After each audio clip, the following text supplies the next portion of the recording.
September is Childhood Cancer Awareness Month. This heartbreaking disease remains the leading cause of death by disease for children under the age of 15. And today we remember a young life taken too soon and recognize a mother who created a foundation in her daughter's name to help other families coping with childhood cancer. We'd like to welcome Jen Chambly, who lost her toddler, Sierra Rain, to neuroblastoma, and foundation member Andrea Fellholter. Ladies, thank you so much for being with us this morning. Thank you. So this is a very rare type of cancer that develops in infants and toddlers. Can you tell us a little bit about neuroblastoma? I wouldn't necessarily say it's rare. Okay.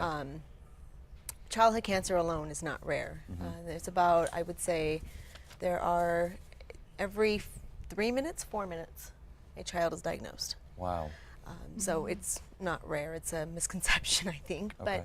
But neuroblastoma is actually a cancer of the nervous system. It's Okay. nerve cells that don't mature, and they create neuroblasts. Okay. And there's your tumors. Okay. Okay. Now, Sierra was just 21 months old when you first discovered this. How did you learn it was cancer? She actually started to throw up, and her stomach looked a little odd. And we went ahead and I called her doctor, and he said, just watch it. He said it could be a stomach bug. And so we didn't feed her for 24 hours. Ended up that went away. And then, but 2 days later, it came back again. She started throwing up again, and I said, that's not a stomach bug. I took her in, and from that point, it was to the ER, and it went from there. Wow. Wow. Now, we have some pictures of Sierra Rain before she was diagnosed. If we can take a look, she's beautiful, beautiful little girl. And then we have some pictures as well just a few months later. Bless her heart. And she lost this battle 11 months after she was diagnosed. Yes. Can you share a little with us about the treatment? She went through 7 rounds of chemo. She went through a 9.5-hour surgery, endless scans and blood transfusions, and she coded twice. She went through everything, Yeah. everything that you can think of trying to get rid of the monster. Yeah, yeah, my gosh. And it just, I mean, did anyone go through it, but let alone a toddler. This scares me, and I'm sure that this scares every parent out there.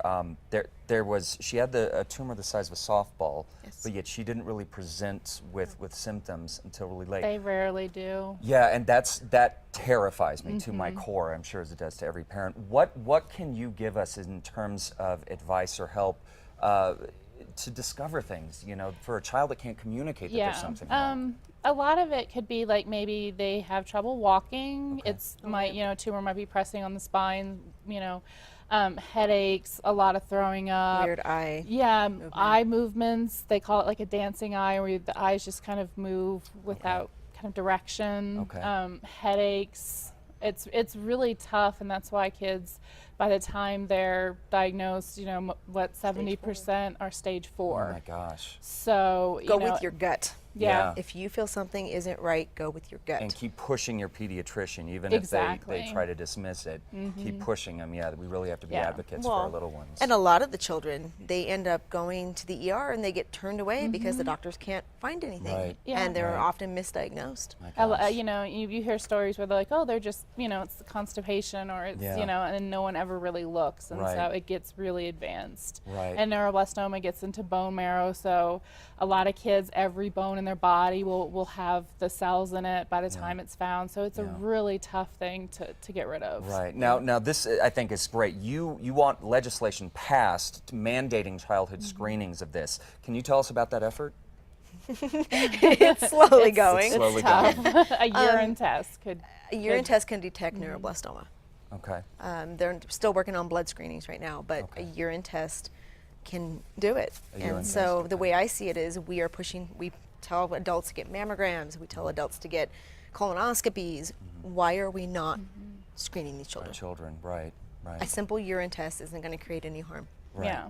Yeah. and could save so many lives. Absolutely. Well, now y'all have a fundraiser coming up. I want to touch on that because I think this is important information. Can you tell us a little bit about this? It's Totes for Hope. Is that correct? Well, that No, actually, that's Oh no, not for I'm sorry. That's fundraisers. another thing. That's- That's another yeah. thing. I'm sorry about that. Yeah. Let's first get to the fundraiser. Okay.